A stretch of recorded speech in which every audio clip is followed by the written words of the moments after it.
Bonjour à tous et bienvenue sur ma chaîne. Je vais vous expliquer aujourd'hui la polémique qui entoure les vacances des Anges 4. Mais avant d'arriver à la production, commençons par le commencement. Pendant le tournage des Anges, une grosse dispute éclate entre Raphaël et Angèle.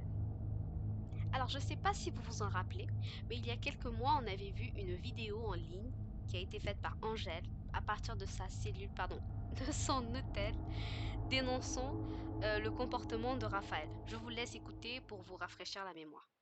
Il y a des rumeurs qui ont dit que j'étais en isolement. Et c'est vrai, j'ai été on va dire mise en sécurité parce que au cours d'une soirée, dans l'émission, je vais vous dire les choses cash et je pense que vous allez être un petit peu choqués. Raphaël Pépin a essayé de... Voilà. Des gens m'ont menacé physiquement parce que, soi-disant, j'ai regardé de travers tout au long de la journée, ce qui est entièrement faux. Alors attendez, bougez pas, je vais vous montrer la scène en question qui a provoqué tout ça. Je vous rappelle que tout ça part de un regard. Évidemment, on se doute bien que le projet est plus profond, mais je vous laisse regarder. Non, dis-moi. Attends, Non, dis-moi. Je t'explique pourquoi tu m'as regardé de travers. complètement malade. Je vais te demander pourquoi tu m'as regardé de Mais je t'ai travers. même pas parlé une seule fois, je t'ai pas parlé une seule fois. Je te demande pourquoi Mais tu je t'ai m'as pas parlé une seule fois. Raphaël Pépin a tout simplement sauté sur moi en me menaçant physiquement. Bien sûr, tout de suite, des gens se sont interposés. Malheureusement, je ne sais pas pourquoi est-ce que j'ai été mise en isolement. Il faut savoir que cette personne a menacé physiquement moi, évidemment, ainsi que ma famille. Et évidemment, j'ai répondu par taquinerie en faisant un doigt d'honneur. Voilà la seule chose que j'ai faite. Alors sur ce coup, on ne peut que sympathiser avec Angèle, mais apparemment ce n'est pas ce que les anges ont décidé. Oui, oui, c'est bien ça, vous ne rêvez pas. Une tête de mouton avec un verre de vin à la main. Alors pourquoi le verre? C'est parce que les anges ont accusé Angèle d'être une alcoolique et d'avoir trop bu, d'avoir pris trop d'alcool et c'est donc pour ça qu'elle aurait eu un comportement exécrable lors de cette soirée. Angèle nie bien sûr complètement ces dires. Comme je vous disais, les candidats ont dit que j'étais morte bourrée à ce moment-là, que je ne tenais plus debout. Donc vous voyez sur la vidéo que c'est faux, que c'est un mensonge. Par contre, en l'occurrence, on entend très bien Raphaël Pépin répéter à plusieurs reprises « je suis lucide ». Je tiens à dire que juste avant cette altercation, juste avant que ça pète, Raphaël Pépin ainsi que plusieurs candidats s'étaient tout simplement absentés de la soirée, ils étaient levés et ils étaient partis pour aller aux toilettes. Donc maintenant, je vous laisse vous-même faire votre propre avis.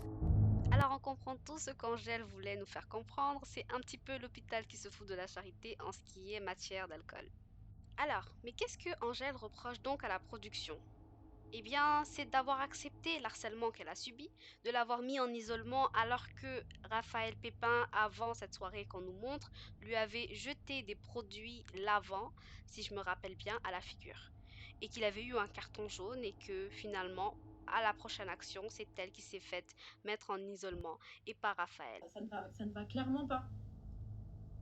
Et ce qu'elles m'ont fait, j'oublierai jamais ce que Nora, la productrice accompagnée de la rédactrice en chef, ce qu'elles m'ont fait le soir où j'ai fait mes stories, j'oublierai jamais ce qu'elles m'ont fait. Jamais. Et tenez-vous bien, la production lui aurait même demandé en ITV ce que ça lui faisait de voir en vrai Raphaël Pépin. Si c'est vrai, c'est quand même chaud, les gars. Un jour, j'étais en tournage avec des Julien Tanti, des Jessica Simenin, on m'a jamais posé ces questions de dire ça te fait quoi de les voir en vrai. Là, Raphaël, qui est quand même beaucoup moins bankable, on me demande ça, donc ça vous dit à quel point, genre, la production, elle est. Ça va pas.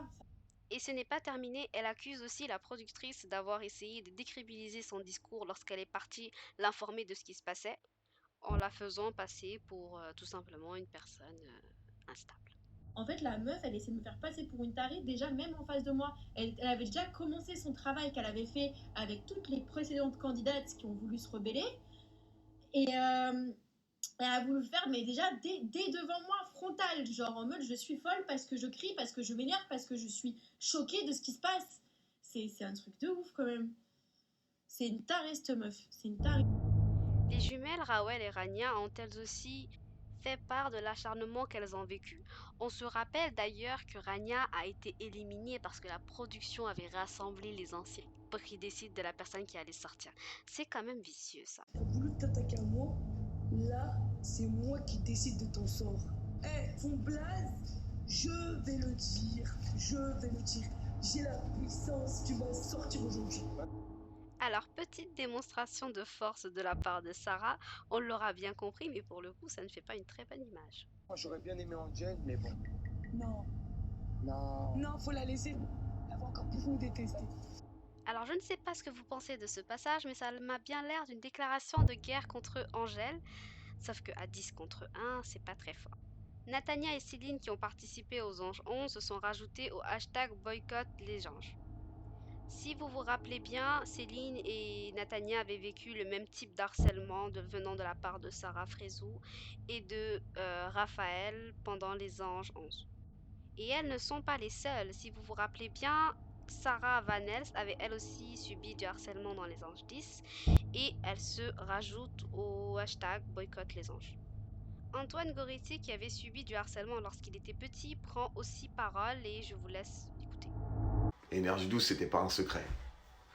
La prod, c'était pas un secret. Depuis longtemps, on sait que c'est une prod qui, si elle peut te mettre dans la sauce, si elle peut ne pas te respecter pour faire des images, elle le fait.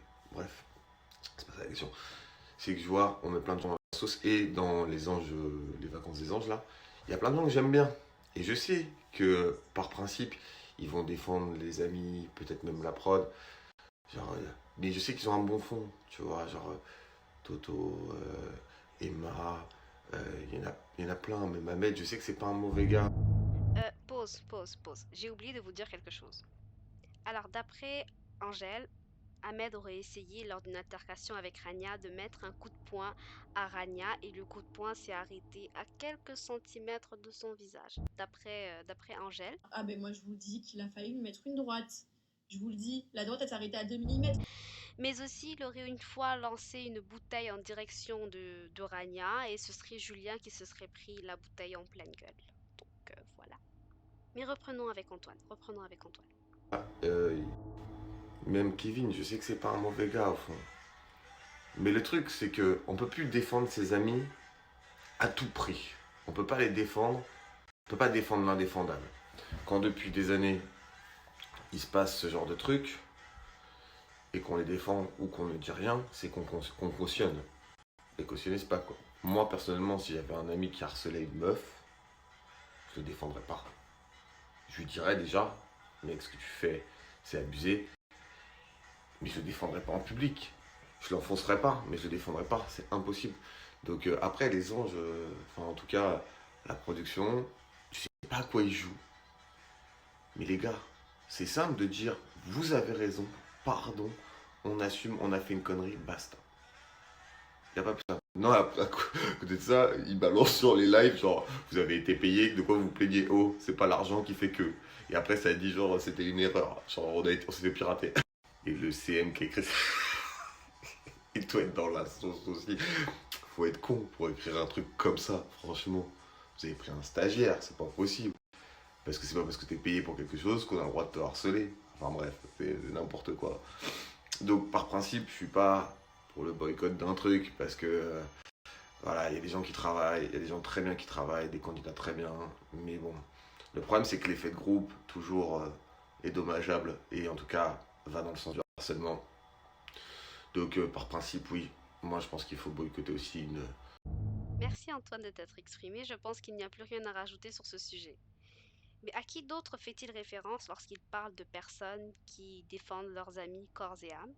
On peut prendre l'exemple de Maïsan, qui prend la défense de Raphaël en expliquant qu'il a toujours été très très gentil avec elle et que surtout il ne s'agit que d'une dispute entre deux personnes et que ça ne devrait pas prendre l'envergure que ça prend aujourd'hui.